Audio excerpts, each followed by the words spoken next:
In the early 1950s, Iran stood at a crossroads of history. Long before the headlines of revolution, sanctions, and protests, Iran was a nation filled with political debate, intellectual energy, and democratic hope. Tehran's streets buzzed with newspapers, cafes, and conversations about the future. For the first time in generations, Iranians believed they could shape their own destiny. At the heart of this moment stood an elderly man with a fragile body but an unbreakable will. His name was Mohammad Mossadegh. He was not a revolutionary by force, but by principle. A lawyer, a constitutionalist, and a nationalist who believed that Iran's wealth should belong to its people. What followed his rise would not only change Iran forever, but also reshape global politics in ways still felt today. Mohammad Mossadegh was born into Iran's old aristocracy, yet he devoted his life to fighting injustice. Educated in Europe, he returned to Iran convinced that law, not violence, was the path to national dignity. He believed true independence meant political freedom and economic control. By the late 1940s, Iran's greatest symbol of humiliation was its oil industry. Though Iran sat atop vast oil reserves, the profits flowed almost entirely to a British company, the Anglo-Iranian Oil Company. British executives lived in luxury while Iranian workers endured poverty. To Mossadegh, this was not merely unfair. It was a betrayal of national sovereignty. As public anger grew, Mossadegh's calm, moral voice rose above the noise, calling for justice through legal reform. In 1951, against enormous pressure, Mossadegh was democratically elected prime minister. Almost immediately, he made history. Standing before parliament, he announced the nationalization of Iran's oil industry. The oil, he said, belonged to the Iranian people, not foreign powers. Across Iran, crowds celebrated. To ordinary citizens, this was the first time a leader had truly stood up to imperial domination. But in London, panic set in. Britain saw nationalization not as justice, but as theft. Losing Iranian oil meant losing power, prestige, and profit. British officials vowed that Mossadegh would not be allowed to succeed. What began as an economic dispute would soon become a covert war. Britain responded swiftly. It imposed crushing economic sanctions on Iran and organized a global boycott of Iranian oil. Tankers were blocked, refineries were shut down. Iran's economy began to suffer, yet Mossadegh refused to surrender. He took Britain to international court and won.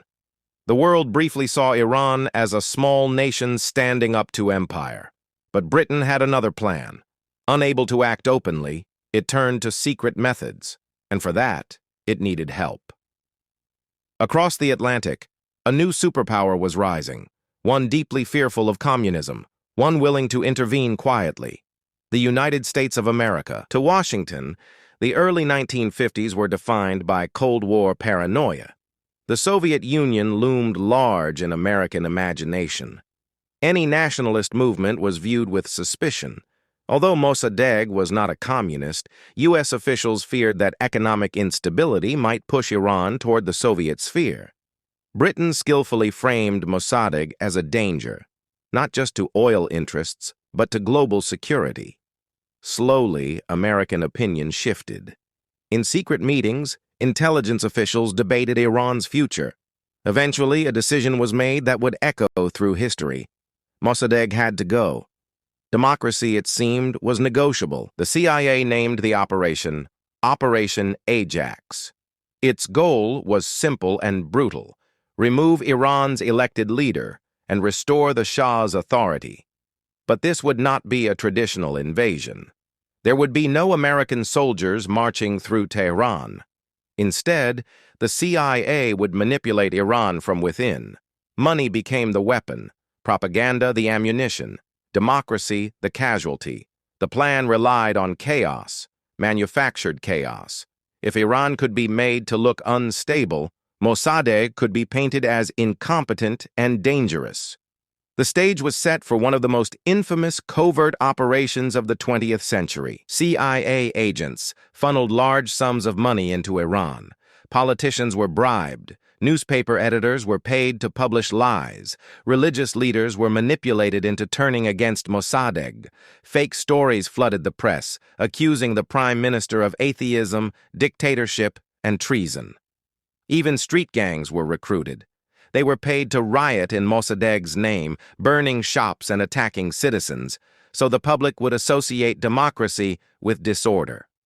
Truth became irrelevant. Perception was everything. Iran was being psychologically dismantled. At the center of the plan stood the Shah, Mohammad Reza Pahlavi. Weak, fearful, and deeply dependent on Western support, the Shah hesitated.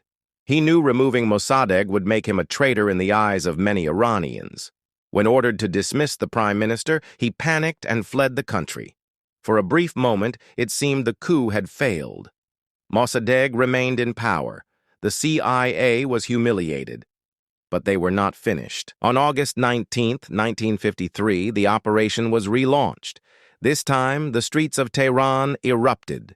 Paid mobs clashed with police. Confusion reigned. Military officers loyal to the CIA moved into action. Tanks rolled through the city. Radio stations were seized. Mossadegh's house was surrounded. By nightfall, the democratic experiment was over. The prime minister was arrested. Iran had fallen, not to foreign armies, but to foreign manipulation. Mossadegh was put on trial for treason.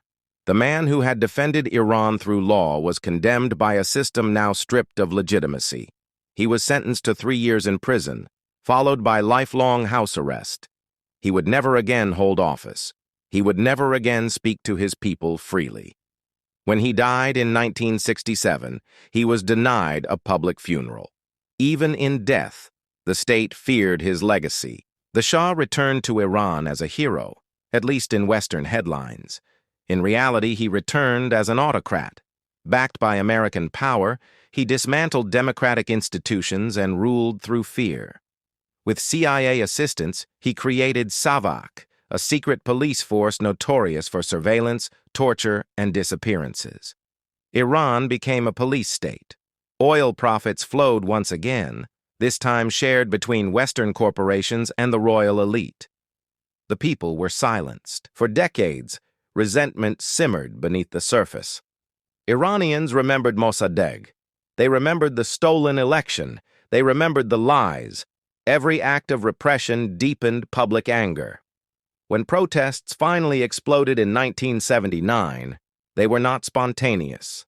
They were the result of 26 years of suffocated rage. The Shah fell, but the vacuum left behind would soon be filled by a new kind of authoritarianism. The Islamic Revolution promised justice and independence. Many believed it would restore the dignity lost in 1953. Instead, it replaced one form of repression with another. Clerics seized power. Dissent was once again crushed. Yet the shadow of the CIA coup remained. It shaped Iran's worldview, its suspicion of the West, and its defiance on the global stage. Today, when Iranians take to the streets demanding freedom, they are not just protesting current leaders. They are protesting a history of stolen choices. A history where foreign powers decided Iran's fate behind closed doors. The chants echo across generations.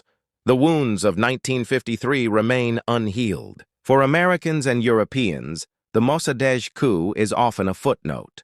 For Iranians, it is a defining trauma. It explains the distrust, the anger, the refusal to forget. It is proof that democracy can be destroyed quietly, without bombs, through money and manipulation. Operation Ajax succeeded in the short term. Oil flowed. The Shah obeyed. But in the long term, it destabilized an entire region. It radicalized Iranian politics and helped create the conditions for decades of conflict between Iran and the West. History teaches us that actions taken in secrecy often return in consequence. The CIA coup did not bring stability. It planted the seeds of revolution, and those seeds are still bearing fruit. When modern protests erupt in Iran, they are not isolated events. They are chapters in a long struggle for dignity that began long before today's headlines. Mohammad Mossadegh believed nations had the right to control their own future. For that belief, he was removed, imprisoned, and erased from power, but not from memory. The story of 1953 is not just Iran's story. It is a warning to the world. When democracy is sacrificed for power, the cost is paid for generations.